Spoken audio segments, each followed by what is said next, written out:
right, so first of all, dude, 9 years of Asians on Film. What brings you out to the event tonight?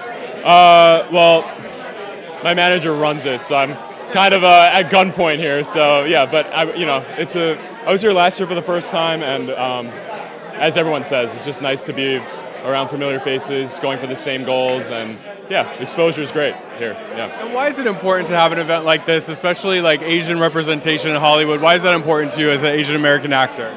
I think it just leads to more opportunities for us. I mean, when we all band together, obviously it's a stronger force, and I think over the past 2 years it's been a major development for us, and we've really been making some big strides, so excited for this year, yeah. At the Golden Globes this year, the #1 nominated shows all came from Netflix. Obviously, you're on a show on Netflix. Tell me a little bit about Insatiable, what it's like to work with like Netflix and that whole process. Insatiable, that amazing cast. We're all relatively the same age, so we were all hanging out. It's a very comfortable set. Netflix is great. I mean, they're dominating. That's really where everyone's moving to. So. Streaming in general is definitely the move, so, What show are you binge watching yourself? Like, what are you watching? Well, I watched Killing Eve was incredible. I'm a big Sandra Oh fan. Other than that, Chernobyl on HBO, really good show. And so far what we're doing. Next one up, I think, is Euphoria. That's next on the list. Yeah, it's next on the list. Now, a lot of people, after they watch Grey's Anatomy, feel like they could actually be a doctor. Do you have those feelings now that you've gone through the training? Like, if you're on a plane and somebody's choking, are you going to save them? Obviously. I'm, like, super qualified. I know nothing, okay? If anyone is in trouble in front of me, like, they're dead. They're going to die. So, but, yeah, I mean, you learn medical terms all the time when you're on set, so, yeah. Now, obviously, the other thing you're known for is, like, being in shape. What's kind of like your workout regimen? That's most of, when I looked you up, that's most of your Instagram. So what do you do to keep in shape? I work out with this guy here. I mean, he's like having a workout buddy.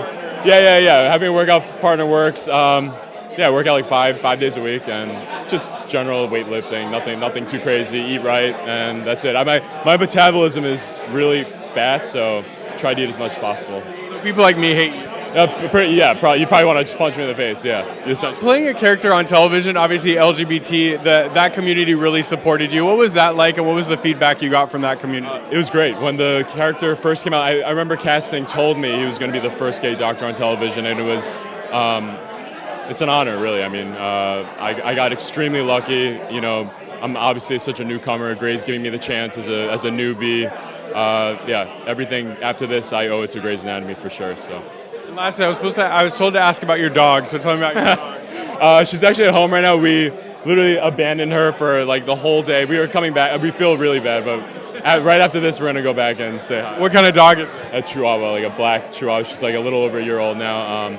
I try to bring her with me everywhere, but to these events, it's just really hard. But does she have the Chihuahua temperament? Like, does she snap at people, or she's not nippy at all. She's just super quiet, doesn't bark, only when the door knocks, and eats her food, goes to sleep, and really nice dog, yeah. It's 2020. What do you hope for this year? Like, what would be good for you in your career? What would you be happy about? I would say for the next role, I want to play something different. I've always wanted to be a villain, psychopathic villain. I really think you can have a lot of fun with that, and obviously having Asian parents playing a doctor on TV is #1 on the list, so good, right? Nailed that one, yeah. So they're happy. I'm happy as well with Grey's Anatomy. Right now, I'm just enjoying Grey's at the moment, so it's been great. Yeah. Every your parents like you could do whatever you want, like you're good. It was the second best option. Yeah. So you just got to play villains. Do you like Batman villains have the best villains? Like, is there a Batman villain you like, or Bond villain? Obviously, James Bond villain would be amazing, but I think I'm too young to. Or be the first Asian James Bond. That would be really dope. That would definitely be a stretch, but that would definitely be awesome if they would do that, yeah. All right, well, it's going to be 10 years next year, so you got to come back. Yeah, of course. Congratulations on Grey's. Congratulations on Insatiable and everything you're doing. Thank you so much. I appreciate it. Thank you.